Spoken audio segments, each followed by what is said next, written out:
Hepatitis? What's the word? Hepatitis C. What the hell is hepatitis C? Isn't it a virus or something?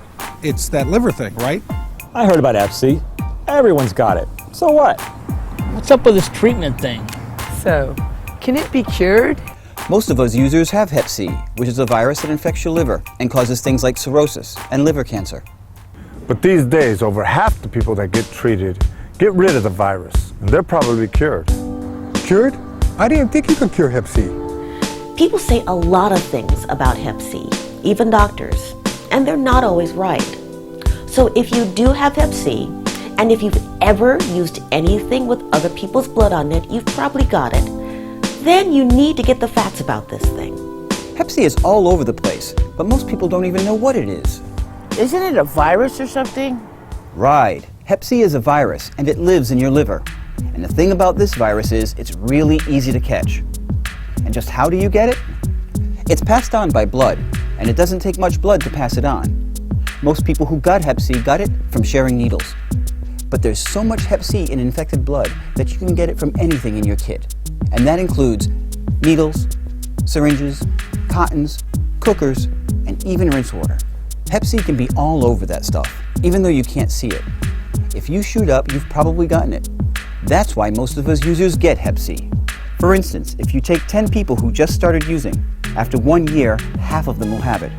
Test those guys 5 years later, and most of them, like 9 out of 10, will have gotten it.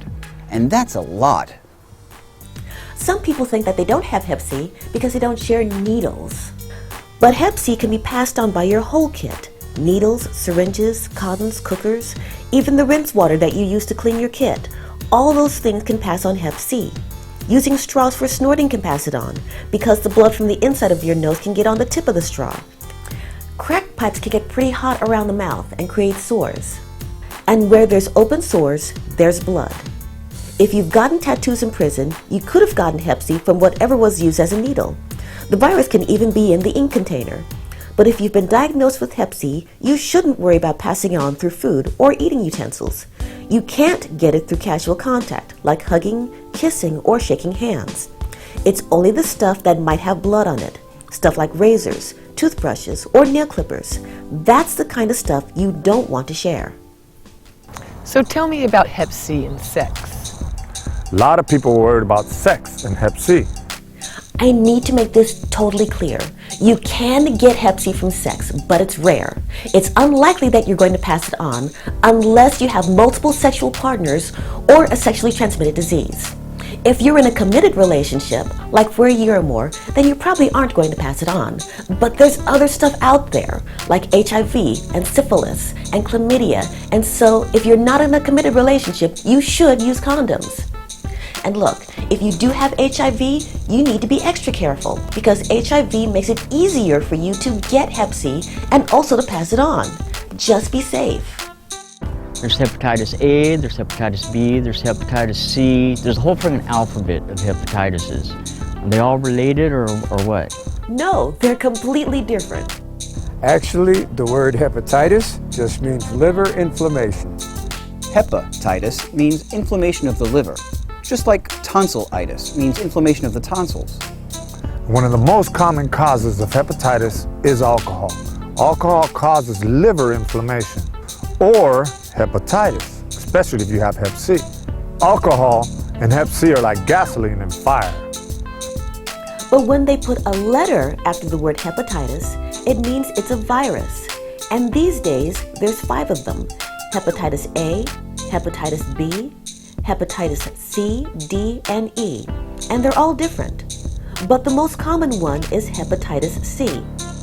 There's about 5 million who've been exposed to the virus in the US, and about 170 million people in the rest of the world. If you've been diagnosed with hepatitis C, you're not alone. There's lots of us. Hep C is 4 times more common than HIV in the United States. Look, I know Hep C is everywhere, but is it really going to kill me? Good question. Most people don't know that Hep C is a mild disease, especially if you don't drink alcohol. I mean, even after 20 or 30 years, most people don't even have cirrhosis, and most don't even need treatment. But Hep C can cause problems, and if so, you need to find out if it's messing with your liver. Because if it is, you may need treatment. I know there are some of us users out there that, after using for a long time, don't like to get their blood drawn because they can't find the vein. But a lot of places now have this new thing, where all they do is prick your finger and get a little drop of blood. That's all it takes. That's your Hep C test. I'm cool. Why should I get checked for hepatitis C? Because most people with hepatitis C don't have a lot of symptoms. And those regular blood tests can be perfectly normal until your liver has a lot of damage. That's why they call it the silent killer. If you wait too long to get tested, you might not find out you've got it until your liver's all messed up. By then, it could be really hard to treat your Hep C, or even too late. If I want to keep my drug use on the down low, won't I get tested anyway? Maybe not. Those regular tests don't check for Hep C. You really have to ask for the test to be sure. Okay, I went and got tested. First they tell me I have Hep C, and then the second place tells me I don't have Hep C. I don't know what's going on. Hep C tests are confusing, and even some doctors get it wrong. But here's the deal. The first test you probably got was a screening test. And in some places, they can just prick your finger to get that test. If you've ever used needles, that test is usually positive. But a positive Hep C screening test doesn't mean you actually have Hep C. It doesn't? No. Actually, you could have Hep C, or your body could have cleared the virus on its own. The problem with the screening test is that it only tells you if you've been exposed to Hep C in the past, not that you still have it. Basically, it's looking for the footprints of Hep C to see if it's ever been in your body, like ever. And 1 out of 4 people who get Hep C end up clearing it on their own, like they had the flu or something. It's weird, but a lot of people with positive screening tests end up not having the virus at all. It's like their body got rid of it on its own. But the screening test detects the footprint of Hep C and remains positive. So, if your first Hep C test is positive, you might have the virus, but it's not for sure. You got to get another blood test to find out if you actually have the virus. Most people call it a viral load test because it looks for the virus in the blood. And with that second test, if they don't detect the virus in your blood, then you don't have Hep C. Your body cleared it on its own. It's not like dormant or anything. It means you do not have hepatitis C. My screening test was positive, but they couldn't detect the virus. Does that mean I don't have Hep C? Right, you don't have Hep C. You're one of the lucky 1 in 4 who cleared it on your own. But if they do detect the virus in your blood, that means you have Hep C. You've got it. And the virus number that you get can be really high, like in the millions. My viral load was up there. I know that. My viral load is 12 million. 852,000. My viral load was just under 1 million. I never did know my viral load because it wasn't important. High viral load numbers don't tell you your liver is sick. It's just your virus number. Most people have healthy livers, even though their Hep C viral loads are in the millions. Your viral load doesn't even tell you if you need treatment. Treatment? I heard treatment was hard. I don't even want to think about Hep C treatment. Relax. The good news is most people don't even need treatment.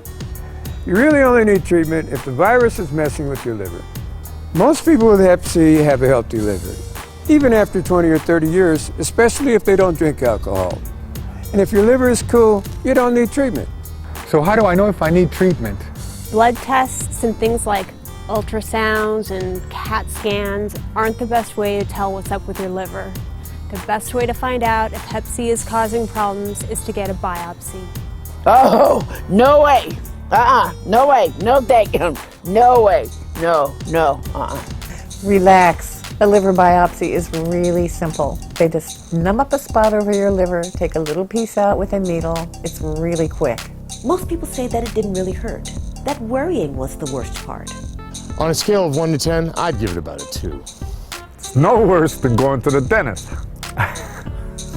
And then they look at your liver under the microscope to see if there's any scarring or not. If your liver looks good, you probably don't even need treatment. If your liver is messed up, though, you should probably think about getting treated. I hear the treatment is hard, and it usually doesn't work. Most of us have heard a lot of bad stuff about treatment. And I did too, but now I'm cured. I didn't think I could do it, but here I am. No Hep C. So what's up with the Hep C treatment thing? I hear they got some new stuff out there. That's right, and there are new medications for hepatitis C. Treatment is still very hard, but these days, most people who finish the hepatitis C treatment are cured. Do I gotta take pills or something? Hepatitis C treatment consists of shots that you take once a week, plus 1 or 2 kinds of pills that you take every day, and it lasts for 6 to 12 months. There are a lot of side effects, but most of us have been through a lot worse. My biggest side effect was depression. My treatment went like a breeze. Actually, I had a lot of weight loss. My hair got frizzy. My skin got itchy, and I had these joint aches. But I went through it, and now I'm cured. Hep C free since 2005. I cleared in 2007. I was cured in 2004. I cleared the virus in 2005. And I cleared the virus 1 week ago. So here's the bottom line. Hep C is all over the place, and most of us users have gotten it. So to keep you and your liver healthy, be aware of how much alcohol you drink, and don't share anything that may have someone's blood on it. And if you're still using, get tested often, because Hep C could, right now, be damaging your liver, even though you feel totally fine. You probably don't need treatment, but if the Hep C is damaging your liver, you could. But with all the new medications they got out there for Hep C, those of us who get the treatment are probably cured. You just need to take control. I never thought I could do it. Now, here I am teaching it to you.